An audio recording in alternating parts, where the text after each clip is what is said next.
ಪ್ರಧಾನಿ ನರೇಂದ್ರ ಮೋದಿಯವರು ನಿನ್ನೆ ಎರಡು ನದಿ ಜೋಡಣೆ ಯೋಜನೆಗೆ ಚಾಲನೆಯನ್ನು ಕೊಟ್ಟಿದ್ದಾರೆ. ನೋಡಿ, ಇದು ದೇಶದ ಮೊಟ್ಟ ಮೊದಲ ಯೋಜನೆಯಾಗಿದೆ. ಕೇಂದ್ರ ಸರ್ಕಾರದ ಒಂದು ಮಹತ್ವಾಕಾಂಕ್ಷಿ ಯೋಜನೆ. ಹಾಗಾದರೆ ಇದರಿಂದ ಯಾರಿಗೆ ಅನುಕೂಲ ಆಗುತ್ತೆ ಮತ್ತು ರೈತರು ಎಷ್ಟು ವರ್ಷಗಳಿಂದ ಈ ಭಾಗದಲ್ಲಿ, ಅಂದರೆ ಉತ್ತರ ಪ್ರದೇಶ ಮತ್ತು ಮಧ್ಯಪ್ರದೇಶ ಭಾಗದಲ್ಲಿ ಈ ಯೋಜನೆ ಆಗಬೇಕು ಅಂತ ಕಾಯ್ತಾ ಇದ್ರು.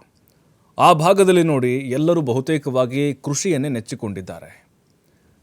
ಎರಡು ನದಿಗಳನ್ನು ಜೋಡಣೆ ಮಾಡಿ, ಅಂದರೆ ಒಂದು ನದಿಯಿಂದ ಇನ್ನೊಂದು ನದಿಗೆ ಅಣೆಕಟ್ಟನ್ನು ಕಟ್ಟಿ ನೀರು ಸಂಗ್ರಹ ಮಾಡಿ ಅದನ್ನು ರೈತರ ಬೆಳೆಗಳಿಗೆ ಹರಿಸುವಂಥ ಒಂದು ಯೋಜನೆ ಇದು. ಎರಡು ನದಿ, ಅದರಲ್ಲಿ ಕೆನ್ ಮತ್ತು ಬೆತ್ವಾ ಅಂಥೇಳಿ ಸುಮಾರು 8,000 ಕೋಟಿ ಇದಕ್ಕೆ ಖರ್ಚಾಗುತ್ತೆ.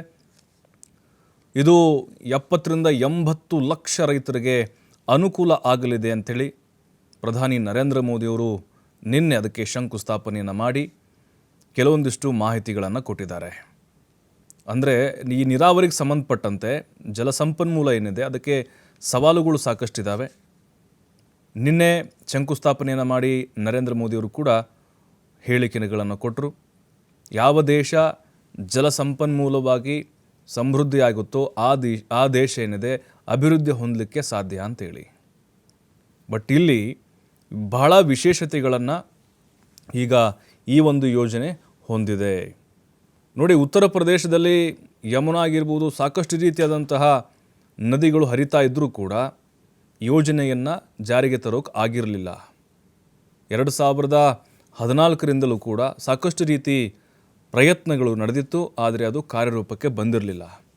ನಿನ್ನೆ ಅಧಿಕೃತವಾಗಿ ಪ್ರಧಾನಿ ಮೋದಿಯವರು ಚಾಲನೆಯನ್ನು ಕೊಟ್ಟಿದ್ದಾರೆ. ಈ ಎರಡು ನದಿಗಳ ಜೋಡಣೆ ಮೂಲಕ ಆ ಭಾಗದ ಲಕ್ಷಾಂತರ ರೈತರ ಕನಸು ಈಡೇರಿದೆ ಅಂತ ಹೇಳ್ಬೋದು. ಆದರೂ ಕೂಡ ನೋಡಿ, ಕುಡಿಯೋ ನೀರಿನ ಬವಣೆ ಆ ಭಾಗದಲ್ಲಿ ಸಾಕಷ್ಟಿತ್ತು. ಉತ್ತರ ಭಾರತದ ಈ ಮಧ್ಯಪ್ರದೇಶ ಮತ್ತು ಉತ್ತರ ಪ್ರದೇಶ ರಾಜ್ಯಗಳಲ್ಲಿ ಕುಡಿಯೋ ನೀರಿಗೆ ಹಾಹಾಕಾರ ಇತ್ತು. ಅದು ಕೂಡ ಕಂಪ್ಲೀಟಾಗಿ ಈ ಒಂದು ಯೋಜನೆಯಿಂದ ನೀಗುತ್ತೆ ಅನ್ನೋದು ಯಾವುದೇ ಡೌಟ್ ಇಲ್ಲ.